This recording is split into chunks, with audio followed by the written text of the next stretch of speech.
Hello everyone, আসসালামু আলাইকুম। Welcome back from omega academic and admission care. So বন্ধুরা, বরাবরের মতো আজকেও আবার চলে আসলাম আমাদের 5 মিনিটস ক্লাসরুম সেগমেন্টে।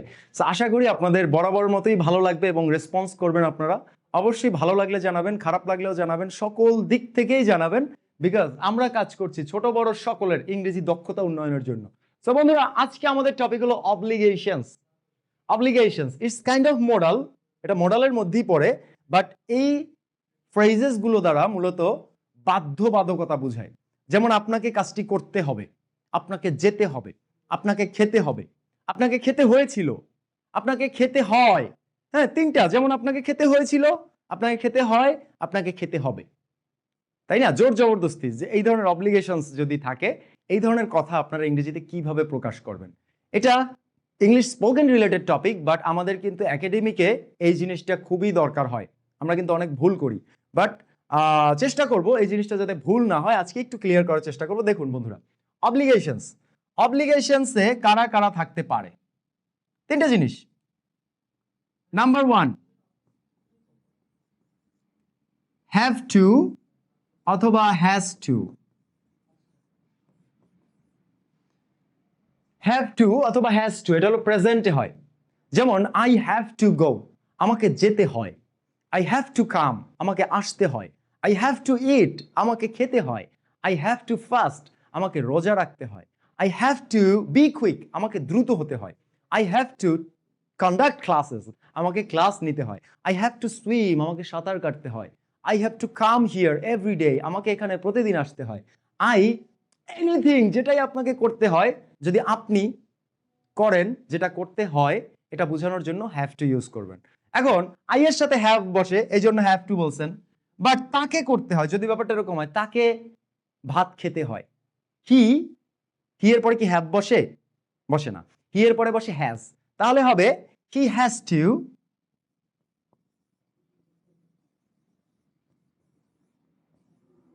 হি হ্যাজ টু ইট, তাকে খেতে হয়। হি হ্যাজ টু মুভ, তাকে সরতে হয়। হি হ্যাজ টু টাইপ, তাকে টাইপ করতে হয়। হি হ্যাজ টু সিং, তাকে গান গাইতে হয়। হি হ্যাজ টু ডান্স, তাকে ডান্স করতে হয়। তো আশা করি এই প্রেজেন্টের অব্লিগেশন যে ফ্রেজটা, অব্লিগেটরি ফ্রেজ, আপনারা আশা করি বুঝতে পেরেছেন। হ্যাভ টু অথবা হ্যাজ টু, তাই না? তাহলে প্রেজেন্ট টেন্সটা গেল। এখন যদি পাস্ট টেন্স নিয়ে কথা বলি, যে আমাকে করতে হয়েছিল, আমাকে আওয়ামী লীগ দমন করতে হয়েছিল, সো কি হবে? আমাকে ভাত খেতে হয়েছিল। জাস্ট সবই সেম থাকবে, শুধু আপনি ইউজ করবেন হ্যাড টু। সব ঠিক থাকবে, শুধু একই জায়গায় আপনি হ্যাড টু ইউজ করবেন। সো আই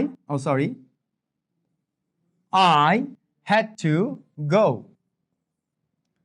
আমাকে যেতে হয়েছিল, আমাকে যেতে হয়েছিল। আর একই জিনিস যখন আপনি বলবেন আমাকে যেতে হয়, I have to go. Present, present, present মানে সব টেন্স প্রেজেন্ট, পাস্ট মানে সব টেন্স পাস্ট, ফিউচার মানে সব টেন্স ফিউচার। ওই যে ফিউচারের বউ আসবে, উইল, উইল, উইল, এটা মাথায় রাখবেন। তাহলে আই হ্যাড টু গো মানে আমাকে যেতে হয়েছিল। আই হ্যাড টু রাইট, আমাকে লিখতে হয়েছিল, তাই না? তাহলে প্রেজেন্ট পেলাম আই হ্যাভ টু গো অথবা হি হ্যাজ টু গো।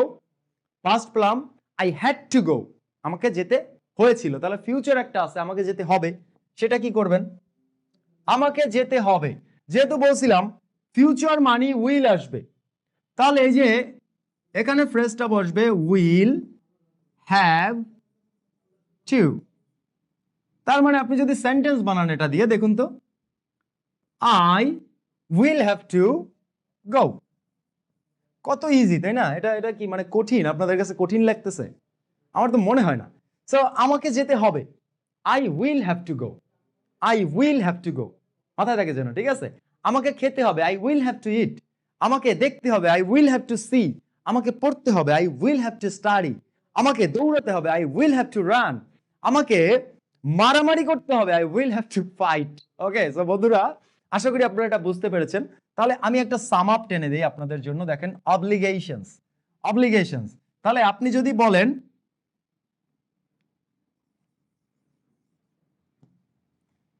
আপনি যদি বলেন যে আমাকে, আচ্ছা না লিখি, এমনিতেই বলি, আমাকে করতে হয়, আই হ্যাভ টু ডু। আমাকে কাজটি করতে হয়, I have to do the work.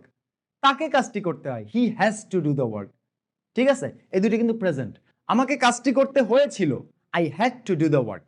I had to do the work. আমাকে কাজটি করতে হবে। I will, হবে যেহেতু ভবিষ্যৎ, মনে আছে তো, ভবিষ্যতে যেহেতু বউ আসবে, বউয়ের ইংরেজি ওয়াইফ ডাব্লিউ দিয়ে শুরু হয়, আর উইল ও ডাব্লিউ দিয়ে শুরু হয়। তাহলে মাথায় রাখবেন, আই উইল, ভবিষ্যতের কোনো কাজ বুঝালেই উইল চলে আসবে আই এর পরে, সাবজেক্টের পরে। তাহলে I will have to do the work, আমাকে কাজটি করতে হবে। তো বন্ধুরা, আজকের 5 মিনিট সেগমেন্টের, 5 মিনিটস ক্লাসরুম সেগমেন্টের এটিই ছিল আজকের ক্লাস। সো আশা করি আপনাদের ভালো লাগবে, এবং অবশ্যই আপনারা আমাদেরকে কিন্তু অবশ্যই জানাবেন যে কেমন লাগছে। স্যার, ক্লাস কিন্তু ইমপ্রুভ করতে হবে। Okay, so I do not consider myself as a sir, I consider myself as an educator, and you guys can address me like anything, whatever you want, but I'm not a sir. Okay, so thank you very much, and saying bye bye to see you again from Omega Academic and Admission Care. See you guys, bye bye.